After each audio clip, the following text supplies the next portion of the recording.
Terima kasih Anda masih bersama kami. DPR mengesahkan RUU Cipta Kerja hari ini menjadi Undang-Undang Cipta Kerja. Rancangan undang-undang atau undang-undang ini sejak awal menjadi kontroversi, memangkas sejumlah undang-undang demi penyederhanaan investasi dan perizinan. Beberapa pakar hukum mengatakan bahwa pembentukan undang-undang ini cacat formil. Tapi sekarang kita lihat apa respon mereka yang akan terkait erat dalam undang-undang ini. Bergabung secara daring, tadi kami sudah berupaya menghubungi Said Iqbal, Presiden Konfederasi Serikat Pekerja Indonesia KSPI, tapi masih belum ada jawaban. Tapi saya akan menyapa dulu Wakil Ketua Umum Bidang Ketenagakerjaan dan Hubungan Industrial, Bapak Antonius J. Supit, Wakil Ketua Umum Bidang Ketenagakerjaan dan Hubungan Industrial Kadin. Pak Anton, selamat malam. Terima kasih sudah berkenan. Selamat malam, Mbak Putri. Selamat malam, Bapak. Sehat-sehat, Pak? Sehat, Mbak. Iya, Pak, sesuai yang diharapkan sudah diketok palu, ini tentu menjadi angin segar bagi teman-teman pengusaha. Tapi apa hitung-hitungan di atas kertas yang mungkin bisa langsung berdampak dari adanya undang-undang ini? Karena kalau misalnya kita bicara investasi, semua negara sekarang juga sedang wait and see, ada pandemi. Jadi Mbak Putri ginilah, kita sudah sedih juga setiap kali kita bicara seakan-akan undang-undang ini hanya untuk kepentingan pengusaha. Padahal sebenarnya undang-undang ini demi kepentingan bangsa. Karena apa? Latar belakang undang-undang ini sebelum ada COVID. Jadi pada saat itu pun pemerintah sudah menyadari, kita tahu ekonomi kita dalam keadaan sulit, penerimaan pajak itu tidak tercapai, transaksi berjalan juga defisit, neraca perdagangan defisit, pengangguran masih tinggi, kemiskinan juga tinggi, bukan hanya 25 juta, tapi yang dibayar iuran BPJS Kesehatan oleh pemerintah itu sebesar 96,8 juta. Nah, oleh karena itu apa jawabannya? Beri lapangan pekerjaan, lapangan kerja. Nah, dasar itulah dibuatlah Omnibus Law. Jadi kalau dibilang merugikan, mari kita bicara satu persatu pasal. Katakanlah, kalau yang paling kontroversi pesangon. Pesangon 30 dari maksimal potensi bisa terima 32 bulan, persisnya 32,4 bulan. Sekarang menjadi dibayar pengusaha 19 bulan maksimal, ditambah dengan 6 bulan dibayar oleh pemerintah berupa tunjangan, tunjangan kehilangan pekerjaan. Sekarang kalau kita hanya bandingkan kedua angka itu, lantas kesan kan rugi, buruh dirugikan. Tapi nanti dulu, sekarang kalau kita lihat 32 bulan itu salah satu tertinggi di dunia. Yang bisa sama dengan kita cuma Sierra Leone dan Laos. Itu dari yang paling tinggi di dunia turun bukan menjadi rendah, menjadi tinggi juga. Karena menjadi di Asia pun kita paling tinggi. Bandingkan dengan kita lihat di Malaysia, dengan Vietnam 10 bulan, Thailand 10 bulan, itu kan masih tetap tinggi. Nah, kenapa begitu? Karena Undang-Undang 13 dibuat zaman pada saat itu Ibu Megawati menjadi presiden. Nah, dalam suasana politik seperti itu, lahirlah undang-undang itu. Nah, pertanyaan sekarang Pak Putri, kalau tidak ada Omnibus Law, kita mempertahankan undang-undang yang ada. Artinya yang situasi ekonomi tadi, kurangnya lapangan kerja, kemiskinan, artinya kita dengan rela mempertahankan. Nah, apa itu yang kita mau? Saya ingin juga debat dengan orang yang tidak menyetujui, mari kita bicara satu persatu. Jadi jangan global bahwa ini merugikan, ini tidak ada, ini angkat tenaga kerja asing bisa masuk. Kalau dibaca dengan cermat, tidak begitu. Semua sudah diatur secara baik. Nah, ini yang saya kira yang sangat sedih karena... Jadi tidak ada ancaman sama sekali menurut Anda? Untuk? Ancaman untuk siapa? Untuk buruh misalnya? Apa yang terancam sekarang? Soal kesejahteraan dari misalnya? segi apa yang dia diancam? Yang menjadi dengan undang-undang baru apa yang menjadi terancam buat dia? terkait dengan beberapa undang-undang yang digabung menjadi satu. Ini juga sudah sempat disampaikan oleh beberapa ahli hukum di sini karena ada tumpang tindih undang-undang. Bagaimana kemudian pengusaha melihat ini bisa dijembatani dengan satu undang-undang omnibus ini? Artinya begini, Omnibus Law ini juga bukan di dunia, bukan sesuatu yang baru. Beberapa negara, saya bukan ahli hukum ya, nah tetapi. Dan kedua, undang-undang ini tidak menganulir undang-undang lama. Jadi hanya beberapa pasal ya yang diambil masuk dalam Omnibus Law, ya seperti pesangon mengenai upah minimum, PKWT, dan PKWTT, outsourcing, dan lain-lain. Yang lain berlaku undang-undang yang lama. Nah, jadi kalau kita bicara yang adil itu adalah pasal yang berubah itu apa yang membuat mereka terancam. Kan masih ada perlindungan. Nah, persoalan kalau sudah terlalu perlindungannya overdosis, overprotected, malah merugikan buruh seperti sekarang kan. Ya buruh mencari pekerjaan juga susah dan jangan lupa Mbak. Undang-undang ini tidak hanya mengatur buruh yang bekerja dengan pengusaha. Tapi undang-undang ini mengatur untuk keseluruhan yang ada hubungan industrial, termasuk pegawai di CNN dan di yayasan sekolah, di rumah sakit. Dan yang paling parah sekarang ini yang kita lupakan, kita tidak pernah mau mendengar dari orang pencari kerja. Jadi yang didengar adalah orang yang sudah bekerja, yang merasa dirugikan. Sekarang kalau kita ada di posisi yang tidak mendapat pekerjaan, lah dia mengharapkan kan adanya pekerjaan. Nah, sekarang bagaimana para politisi yang tidak setuju menjawab ini kan? Baik. Betulkah sekarang perlindungannya sudah overdosis? Ada Mbak Nining Elito sudah bergabung. Mbak Nining. Ya. Silakan, tadi disampaikan sebenarnya tidak ada yang perlu dipermasalahkan, tidak ada ancaman terhadap buruh, itu disampaikan oleh Bapak Antonius Supit di sini dari Kadin. Dan tadi saya mengutip bahwa keadaan yang sekarang perlindungan terhadap buruh agak berlebihan, overdosis disampaikan. Betulkah itu Mbak Nining? Pertama saya mau menyampaikan ya, sebelum saya menanggapi apa yang disampaikan oleh Pak Antoni dari Apindo. Kadin, ya.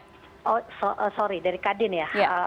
Pertama, kalau kita bicara tentang bahwa kalau ada itikat baik, ada keinginan membuat bagaimana memberi perlindungan, peningkatan kesejahteraan gitu ya, memberi kesempatan terhadap masyarakat luas, tentu regulasi yang harus disiapkan adalah juga harusnya terbuka demokratis sejak dari awal gitu ya, gitu. Itu yang kemudian karena ini mengatur banyak tadi sudah disebutkan bahwa mengenai tidak hanya buruh formal tapi ada buruh yang hari ini belum punya kesempatan kerja.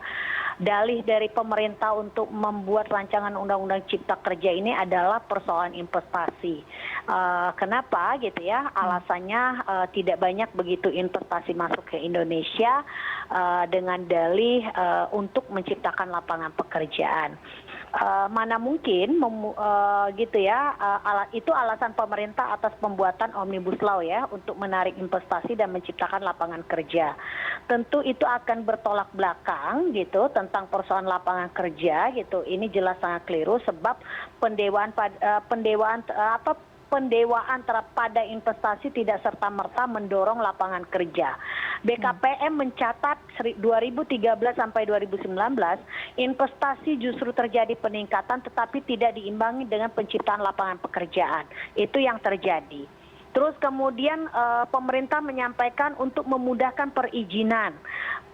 Tentang persoalan artinya kalau ada persoalan perizinan artinya adanya problem persoalan di level pemerintah tentang persoalan korupsi kah, tentang persoalan apa. Kenapa kemudian kalau dikatakan bahwa pencipta lapangan kerja tapi ini dibuat tentang persoalan fleksibilitas tenaga kerja. Bagaimana buruh mudah dicari tapi mudah di PHK gitu kan. Di mana letak tanggung jawab peran pemerintah dan DPR untuk memberikan perlindungan. Itu yang harus diingatkan oleh kita kepada peran dan fungsinya dari pemerintahan kita kekuasaan hari ini. Tapi saya mau menjawab apa yang disampaikan oleh Pak Antoni tadi bahwa sekarang itu perlindungan buruh oper. Di mana letak opernya gitu ya gitu. Kalau mau jujur setiap hari buruh terjadi banyak pelanggaran yang dilakukan oleh pengusaha gitu ya, tentang perusahaan masih membayar upah di bawah minimum, ketika buruh berserikat di PHK gitu ya, kemudian buruh yang tidak boleh ada kontrak alidaya atau outsourcing itu justru menjadi merajalela di sekarang pada posisi hari ini. Apa yang dilakukan oleh pemerintah? Melakukan pembiaran. Itu yang disebut dengan oper. Nggak juga gitu loh. Nggak boleh juga kita kalau menyatakan bahwa ini terjadi keoperan. Saya setiap hari ini bertemu dengan buruh pabrik gitu ya. Bagaimana keluhan mereka, bagaimana kita tahu perlakuan di tingkat tempat kerja mereka, banyak yang melakukan kesewenang-wenang, banyak juga pengusaha melakukan pelanggaran hukum, dibiarkan saja gitu loh. Nah, kita juga memberikan tidak menampik, masih ada pengusaha yang kemudian mau patuh terhadap hukum, tapi mayoritas adalah kebanyakan tidak patuh terhadap aturan hukum. Di mana letak perlindungannya? Itu loh. Oke. Sekarang kita jeda dulu. Nanti kita lanjutkan lagi diskusi ini. Tetap bersama kami di CNN Indonesia Newscast. Anda bersama kami kembali di CNN Indonesia Newscast. Kami masih membahas soal Undang-Undang Cipta Kerja yang baru saja disahkan oleh DPR dan juga oleh pemerintah. Dan bergabung sama-sama melalui daring adalah Bapak Antonius Supit, Wakil Ketua Umum Bidang Ketenagakerjaan dan Hubungan Industrial Kadin, dan juga ada Nining Elitos, Ketua Umum Konfederasi Kongres Aliansi Buruh Indonesia atau KASBI. Mbak Nining, saya ingin mengutip yang tadi juga disampaikan oleh Pak Anton. Saya ingin mengonfirmasi beberapa hal. Dalam undang-undang ini tadi juga dikatakan bahwa ada kemungkinan, ada perhatian untuk mereka yang belum mendapatkan pekerjaan, mereka yang pengangguran. Dan diharapkan dengan RUU Cipta Kerja ini akan terbuka lapangan kerja. Dan itu yang saat ini menjadi fokus pemerintah untuk memberikan kesempatan kepada mereka yang belum memiliki kerja. Pendapat Anda soal ini, Mbak Nining? Iya, kalau kita bicara peran dan tanggung jawab negara kan memang apa yang dimandatkan oleh konstitusi negara adalah bagaimana melindungi seluruh tumpah darah Indonesia. Selanjutnya adalah bagaimana menyediakan pekerjaan dan penghidupan yang layak. Nah, artinya kemudian kalau kemudian hari ini ada problem besar terhadap bangsa kita adalah tentang lapangan pekerjaan. Iya, itu sepakat kita harus harus dicarikan solusi jalan keluarnya. Tapi tidak juga dengan dalih pembuatan rancangan undang-undang ini kemudian melakukan kemudahan untuk bagaimana orang dibayar semurah-murahnya. Karena di dalam rancangan undang-undang Cipta Kerja ini adalah bagaimana ke depan upah buruh itu berdasarkan hasil satuan dan jam. Tidak ada standarisasi tentang persoalan upah minimum gitu ya, gitu. Termasuk juga penghapusan upah sektoral gitu ya, gitu. Itu yang kemudian akan menunjukkan bahwa pemerintah semakin melepaskan tanggung jawabnya terhadap rakyatnya, memberikan pertarungan antara buruh dengan pengusaha. Kalau kita mau bicara tentang persoalan relasinya hari ini adalah relasi ketimpangan, terjadi ketimpangan kan gitu, tidak terjadi keseimbangan gitu. Nah, ini yang kemudian menjadi problem. Bagaimana mungkin buruh diberikan untuk melakukan perundingan di partai terhadap pengusaha gitu ya, sedangkan buruh yang baru masuk itu adalah posisi sekarang saja gitu ya. Buruh mau masuk kerja itu padahal aturan di Undang-Undang Ketenagakerjaan bahwa perjanjian kerja dibuat kedua belah pihak. Prakteknya sampai hari ini tidak ada satupun buruh yang membuat perjanjian itu secara bersama, tapi dibuat sepihak dan kemudian aturannya pun dibuat aturannya perusahaan gitu loh. Ini yang terjadi gitu loh. Itu yang kemudian harus dihindarkan oleh kita. Kenapa kami sangat tidak bersepakat tentang hal itu gitu ya. Kemudahan melakukan pemutusan hubungan kerja, kemudahan juga membayar orang serendah-rendah semurah-murahnya. Artinya kita mengamini tentang persoalan perbudakan manusia. Kalau pengusaha bilang bahwa buruh itu adalah mitranya, seharusnya adalah bagaimana terjadi keseimbangan, ada keterbukaan, transparansi. Sampai hari ini saya itu 3 kali bekerja di pabrik. Rata-rata perusahaan kebanyakan mereka tidak pernah terbuka kepada buruhnya. Itu yang menjadi problem gitu loh. Nah, kemudian kalau kemudian hari ini pemerintah bilang bahwa ini adalah untuk penciptaan lapangan kerja, tapi bukan hanya sekedar penciptaan lapangan kerja, tapi bagaimana jaminan tentang perlindungan haknya. Oke. Kalau hanya itu yang menjadi persoalan. Oke. Pak Anton? Ya. Pak Anton, soal bolong-bolong yang ditemukan oleh teman-teman buruh, curhat dari teman-teman buruh yang berada di lapangan, ini juga sudah dipantau oleh teman-teman Kadin? Jadi gini Mbak, kita dari dulu kalau ketemu dengan serikat pekerja, termasuk dengan Mbak Nining, ya stereotipnya sama lah. Artinya di case diangkat, katakanlah saya ingin mengutip, buruh dibayar semurah-murahnya dan undang-undang ini memungkinkan. Pasalnya di mana mengatakan itu Mbak Nining? Undang-undang ini mengatakan ke depan kenaikan upah minimum itu berdasarkan angka pertumbuhan daerah. Dan kalau tidak salah sudah ada catatan atau inflasi. Artinya Kerawang yang sudah 4 juta lebih ya tidak turun dari situ. Dan dibayar semurah-murah dari mana ini dasarnya? Jadi kalau ngomong juga yang faktanya kan, bisa memecat seenaknya, tidak bisa begitu Mbak Putri. Ini dilarang, kita tidak boleh kecuali kalau sudah kriminal dan lain-lain. Bahwa kalau ada, katakanlah yang Mbak Nining katakan di depan tadi, karena saya bilang overdosis, dia bilang overdosisnya di mana, buktinya masih ada pelanggaran. Jadi kalau masih ada korupsi di negara kita, bukan berarti kita tidak ada undang-undang anti korupsi Mbak. Yang perlu ditegakkan pelaksanaannya. Nah kalau ada ekses pelanggaran tidak bayar upah minimum, persoalannya ditindak, bukan soal rubah undang-undang. Ya sudah tinggi begitu yang bayar juga hanya di bawah 40% kalau menurut survei dari Susenas ya dan ILO. Jadi begini, kita bicara atas dasar fakta lah. Jadi kalau bahwa buruh tidak ada yang mau masuk serikat pekerja dipecat, tolong ditunjukkan pabrik mana yang memecat buruh karena berserikat jadi pecat. Nah kita urus bersama-sama, kita datang ke pemerintah untuk melapor sama-sama. Jadi kalau ada saya juga tidak mengatakan seluruh perusahaan itu baik-baik saja. Ada juga yang tidak benar. Nah sama juga dengan serikat buruh, tidak semua serikat buruh itu hatinya malaikat. Ya ada memang kerjanya ya serikat buruh kan, jadi apapun jualannya menjelaskan seakan-akan kita ini diperas. Tapi kalau kita lihat undang-undang satu persatu, termasuk sekarang ini, yang dibicarakan semurah mungkin tidak benar. Pesangon dihapuskan tidak benar. Yang jam-jaman itu bukan buruh dibayar jam-jaman. Artinya gini, tidak boleh lebih rendah daripada upah minimum. Persoalan sekarang ada orang, ibu rumah tangga umpamanya, yang hanya ingin bekerja tidak sebanyak 40 jam seminggu. Ini kan perlu diatur, dia bekerja 10 jam seminggu. Lah kalau disuruh perusahaan membayar full 40 minggu pasti kan tidak mau. Nah kalau tidak mau ibu ini tidak bisa bekerja. Akhirnya hitungannya bahwa kalau kita membayar sesuai jam kerja, tetapi kalau dia bekerja 40 jam, ya sebesar upah minimum paling sedikit. Dan jangan lupa upah minimum itu upah pemula. Itu safety net. Setelah itu berlaku upah negosiasi. Oke. Dan ada juga satu yang tidak pernah disebut undang-undang, upah sundulan. Itu ternyata terjadi kalau saya sudah bekerja setahun. Terus datang pemula, setelah dikasih dua-dua mendapat UMP katakanlah, pasti saya tolak. Saya sudah 1 tahun sini masa sama dengan yang baru masuk.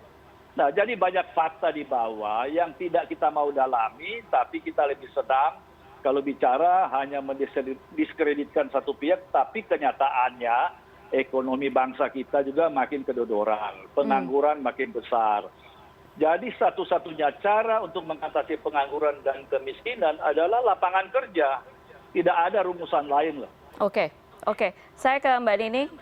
Mbak Nining, bagaimanapun kan sekarang posisinya ini sudah ketok palu dan pasti juga akan dijalankan. Apa yang kemudian akan disiapkan oleh teman-teman buruh sekarang?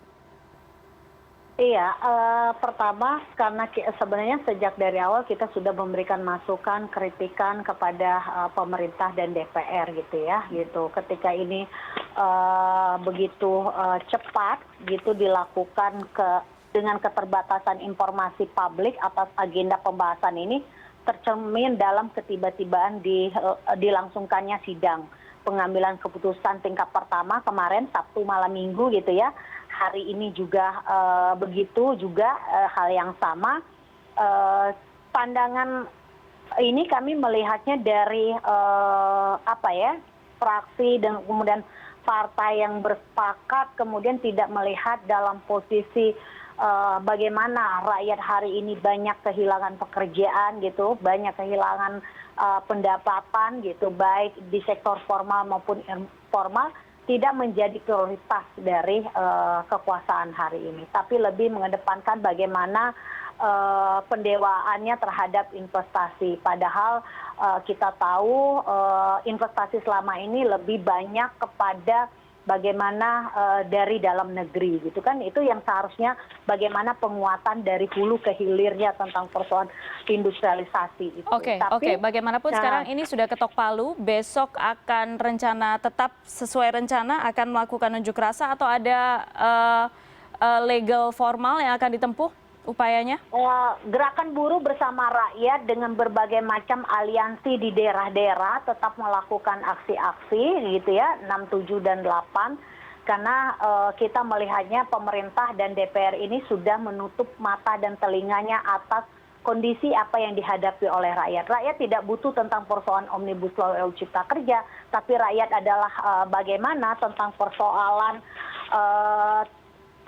bagaimana pemerintah dan DPR menghentikan PHK dan perampasan hak buruh di masa pandemi gitu ya, menghentikan perampasan dan penggusuran tanah rakyat, jalankan reforma agraria sejati, menghentikan kriminalisasi aktivis dan pembungkaman demokrasi. Jadi kami juga ingin menyampaikan di penghujung ini pemerintah agar menghentikanlah cara-cara menggunakan seperti rezim otoriter gitu ya, di rezim Orba menggunakan aparat untuk berhadapan dengan rakyat. Padahal rakyat tidak akan pernah turun dan tidak akan pernah turun ke jalan tanpa ada hal yang menyebabkan kerugian-kerugian persoalan masyarakat yang lebih luas. Oke, baik. Mbak Nining Elitos, terima kasih Ketua Umum Konfederasi Kongres Aliansi Buruh Indonesia KASBI bergabung malam ini. Sebelumnya ada Pak Antonius J. Supit, Wakil Ketua Umum Bidang Ketenagakerjaan dan Hubungan Industrial Kadin. Terima kasih sudah bergabung malam hari ini di CNN Indonesia Newscast. Waktu kita sudah habis. Terima kasih. Sama-sama. Selamat malam.